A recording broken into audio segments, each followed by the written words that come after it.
Assalamualaikum warahmatullahi wabarakatuh. Bagaimana kabarnya anakku hari ini di rumah?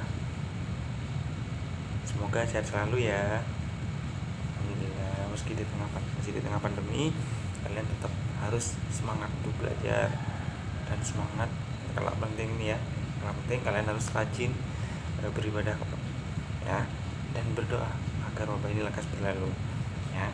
Oke, kali ini Pak Guru akan menjelaskan materi di buku 5E. Wah, kita sudah sampai buku 5E ya. Alhamdulillah. Di buku ini 5E ini Pak Guru akan menjelaskan materi tentang peta. Ada apa saja di peta itu ya, komponennya apa saja. Yang kedua, Pak Guru akan menjelaskan tentang jenis-jenis peta. Alhamdulillah. Bismillah, yuk kita mulai bersama-sama. Simak video pembelajaran dari Pak Lukman ya tentang peta. Yuk kita belajar bersama-sama ya. Yuk. Oke. Kita kali ini langsung saja ya belajar bersama mengenai tentang peta. Ya. Apa sih itu peta, Pak? Apa sih itu globe? Ya, kali ini Pak Guru akan bahas tentang peta bersama-sama ya. Penampakan alam di Indonesia seperti ini, nak. Pak Guru pengantar ya. Beginilah kondisi Indonesia jika dilihat menggunakan peta ya. Masya Allah, luar biasa ya. Ini Pak Lukman contohkan negara Indonesia agar kalian lebih mudah mengenalnya.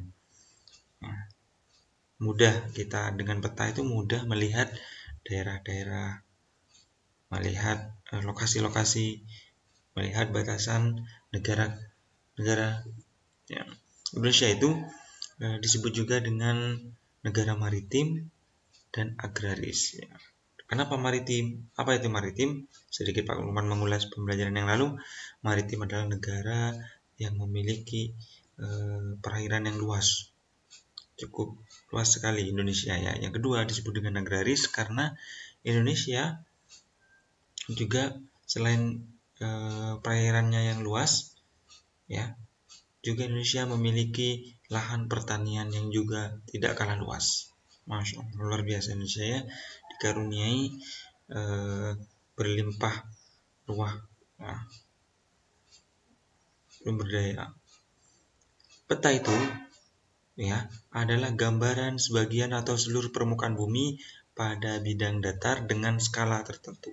Skala itu nanti kalau membahas ya, ada ukuran-ukuran skala ya. Nah, peta dan globe kita simak ya, perbedaannya apa. Globe itu nah sudah Pak Lukman jabarkan, adalah gambaran permukaan bumi yang diperkecil dengan berbentuk bola. Nah, ingat kalian kalau udah berbentuk bola, ada peta, itu disebut dengan globe. Ya, manusia hanya bisa membuat tiruannya saja. Nah, siapa yang membuat? Allah. Manusia tidak bisa buat bumi sebesar ini. Ya, hanya bisa buat tiruan saja kayak bola. Ya, itu sungguh besar ciptaan Allah. Kemudian yang kedua, selain globe ini ada peta yang akan kita bahas. Peta adalah gambaran sebagian seluruh permukaan bumi pada bidang datar dengan skala tertentu. Ya, peta yang berisi kumpulan peta ya yang dibuka disebut juga dengan atlas. Pernah menemukan kan kalian di toko-toko buku atlas, yaitu kumpulan beberapa peta-peta. Berikutnya ya, komponen peta itu ya, ada apa saja Pak di peta itu ya. Insya Allah di peta itu ada yang pertama ada judul, yang kedua ada rahmat angin, yang ketiga ada skala, yang keempat ada garis astronomis, yang kelima ada simbol, yang keenam ada legenda. Kita bahas satu persatu ya. Komponen peta itu apa saja? Yang pertama kita klik peta, judul peta. Nah, judul peta ya, ini wajib yang ada di peta adalah judul peta di atas itu nak ya. Jadi kita mengetahui ini peta provinsi Bali ya. Ini contoh daerah provinsi istimewa Yogyakarta ya. Nah, Yogyakarta seperti ini ya. Ada judulnya di atas, ada peta Indonesia, ada peta Bondowoso, ada peta Australia, Asia, ada peta Afrika, ada judulnya di atas. Apa tujuannya? Agar memudahkan orang pada saat melihat peta itu. Di atasnya ada judulnya. Oh, ini peta Bondowoso, peta Bali ya. Paham ya? Oke, kembali. Yang kedua, komponen peta yang harus ada di peta ini arah mata angin. Ya. Nah, seperti ini. Pasti kalian jika menemukan peta ada gambar seperti ini. Ya. Utara, barat, timur, selatan. Lebih detail lagi, seperti ini ada barat laut, ada timur laut, tenggara, barat daya. Apa gunanya Pak? Agar tahu arahnya. Sana utara, sana barat. Berarti ketika kalian melihat peta, insya Allah tidak akan nyasar ke mana-mana karena jelas sudah ada arah mata angin, ada arahnya. Kalau kalian tersesat, melihat arah mata anginnya di peta. Bisa juga menggunakan kompas. Oke, yang ketiga, komponen peta yakni ada skala. Ya. Skala pada peta itu, ya, insya Allah ada di pojok-pojok kecil. Ya, insya Allah ini ada dan wajib juga ada. Ya, perbandingan jarak pada peta dan jarak sebenarnya. Satu skalanya itu sama dengan 9.867.000 ya meter. Kalau satu skalanya sama dengan 9 juta sekian ini ya. Kan tidak mungkin dibuat sebesar 1 meter 1 kilo. Nah, ini kan dibuat diperkecil menggunakan skala, sehingga kalau di peta itu gambarnya kecil-kecil. Kita di Bondowoso, di sini ini Bali, dekat sekali Pak, tidak nyampe 1 jengkal nih Pak, dekat ya karena diperkecil sudah menggunakan skala ya. Kalimantan, Sulawesi, dekat sekali Pak, padahal jauh ya berhari-hari ya. Ini sudah diperkecil menggunakan skala, memudahkan kita melihatnya atau membaca peta. Berikutnya yang keempat, ada garis astronomis. Ya. Garis astronomis itu apa? Garis khayal, garis pura-pura yang dibuat oleh manusia memudahkan kita untuk melihatnya. Ya, pembagian waktu. Ya. Garis astronomis itu dibagi jadi 2, garis bujur dan garis lintang. Ya, garis lintang. Garis bujur itu yang mana Pak? Ya, pasti kalau ada peta kan ada garis-garis seperti ini. Ini bukannya tidak ada maksud dan tujuannya anak ya. Garis yang utara ke selatan ya, dari atas ke bawah itu disebut garis bujur. Dan yang ke timur ke barat yang ini disebut garis lintang ya. Di sini gunanya juga untuk perputaran waktu siang dan malam, pergantian waktu siang dan malam ya, ini garis bujur. Oke, sudah. Kemudian yang kelima yakni ada simbol peta. Kenapa kok ada simbol Pak? Nah, di peta itu ada simbol-simbolnya nak. Nanti kalian kalau ada waktu senggang atau memiliki atlas di rumah, lihat ada simbol-simbolnya agar kita mengetahui di mana ya kecamatan, di mana ya kalau segitiga itu gunung, kalau segitiga merah itu gunungnya berapi ya. Kalau rel itu ada garis-garisnya. Kalau garis putus-putus itu batas kabupaten, ya, sungai. Nah, merupakan tanda untuk menjelaskan suatu bentuk garis, warna dan gambar simbol itu. Memudahkan kita, nak. Tidak sembarangan. Misalkan kita lagi tersasar kemana, nyasar, tidak tahu di mana ya bandara, di mana ya terminal. Ada simbol-simbol di peta itu memudahkan kita untuk tujuannya. Kita mau ke gunung piramid. Oh, yang mana? Oh, ini ada segitiga warna hitam, piramid. Kita mau ke kecamatan Tenggarang, mana? Kita mau ke kota Jember, mana ya kota? Sudah ada lingkarannya, itu nama kota, ya. Itu namanya simbol. Maaf ya. Yang terakhir ada legenda. Nah, legenda ini penjelasan simbol-simbol yang ada pada peta segitiga itu apa, dijelaskan di legenda. Insya Allah jika kalian melihat peta, nah, ada seperti ini, ya. Ada kota kecil, ada tulisannya legenda. Nah, itu ada jelaskannya, nak. Danau, di atas tuh ada gambar danau, ada hutan, ada jalan raya warnanya merah, ya. Kemudian ada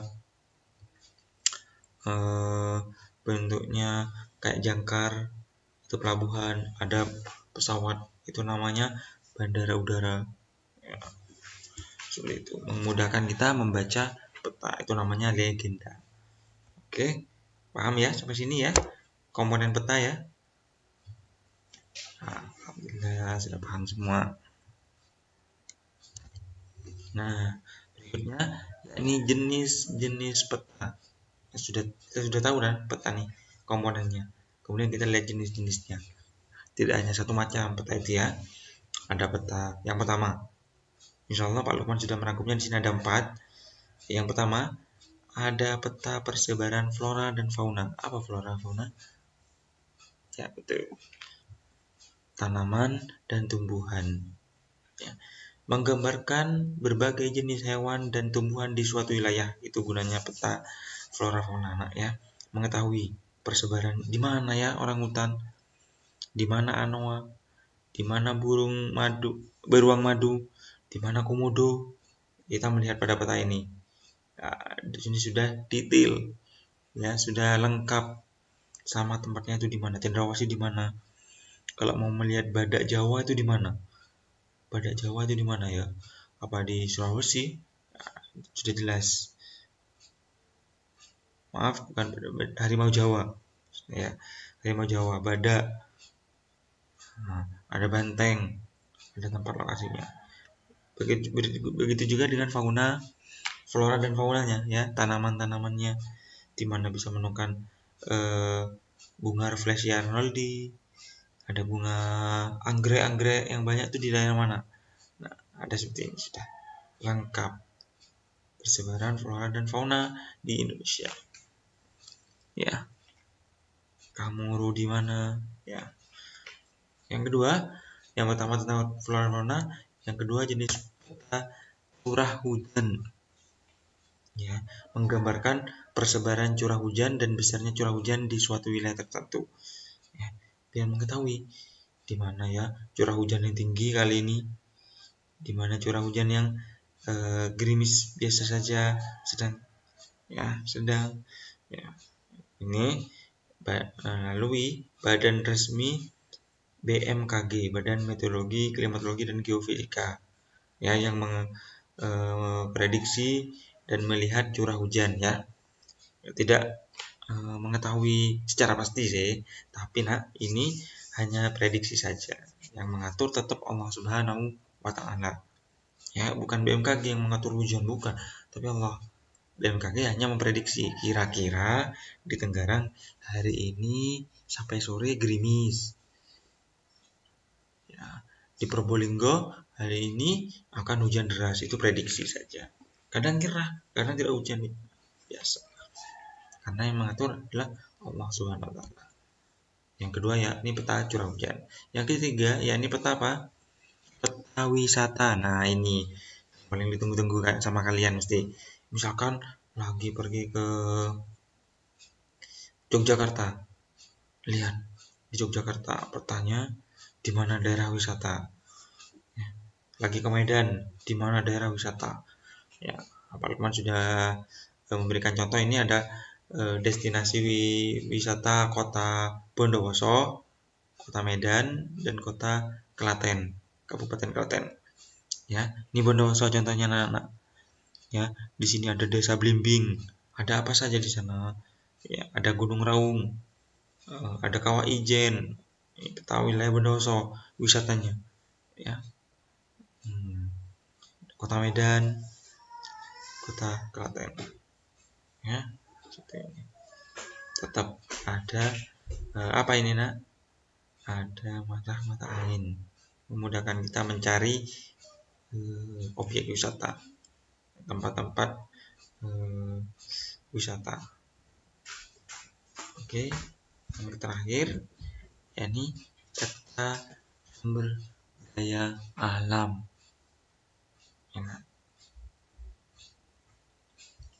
peta sumber daya alam ini apa isinya? Menggambarkan suatu sumber daya alam yang dimiliki oleh suatu wilayah. Hasil buminya apa saja? Punya kayu putih, apa kelapa sawit, apa kapuk, apa teh. Ya. Nah, perlu sudah cari contoh ini. Ya, petanya seperti ini, dan ada gambar penghasil buminya. Ada sumber daya alam apa ini? Kacang, ada jagung kayak di Indonesia, kayak di Bondowoso itu di daerah Ijen. Ada kopinya Pak, ada stroberi ya, di Malang ya. Contohnya ada apel Pak, di daerah Malang ini ada apel, penghasil apel banyak ya, penghasil buah jeruk. Nah, seperti itu kita mendapat melihat hasil bumi. Nah, ini lebih luas lagi Indonesia secara keseluruhan tentang aspal, penghasil tambang batu bara, biji besi, emas. Wah, emas. Ya. Pasti kalian di mana ada emasnya ya Pak ya di sini ya. Mana harta karun. Nah, seperti itu. Ada timah, tembaga seperti ini. Ya, alhamdulillah, masya Allah, Allah menciptakan Indonesia dengan sedemikian rupa, dengan kekayaannya yang luar biasa. Kita wajib bersyukur kepada Allah Subhanahu wa taala. Itu ya, jenis-jenisnya dibagi menjadi 4 tadi. Yang pertama tentang peta flora fauna, yang kedua tentang peta curah hujan, mengetahui mana kapan hujan, kapan gerimis, kapan cerah. Yang ketiga peta tentang destinasi wisata atau tempat-tempat wisata. Yang keempat yakni peta tentang hasil tambang atau peta penghasil tanaman-tanaman khas dari suatu wilayah tertentu. Alhamdulillah sudah selesai. Terima kasih anak-anak. Belajarnya cukup sekian tentang peta. Ya, alhamdulillah kita sudah sampai tema 5E. Tetap semangat semua. Jangan lupa tetap jaga kesehatan dan berdoa sama Allah. Jangan lupa ketika sholat berdoa sama Allah, ya Allah, semoga wabah ini lekas berlalu dan kita bisa berjumpa lagi di sekolah kita tercinta, bisa masuk lagi seperti normal seperti biasa. Terima kasih anak-anak, mohon maaf apabila ada salah dari Pak Guru. Sampai jumpa di video pembelajaran berikutnya ya. Assalamualaikum warahmatullahi wabarakatuh.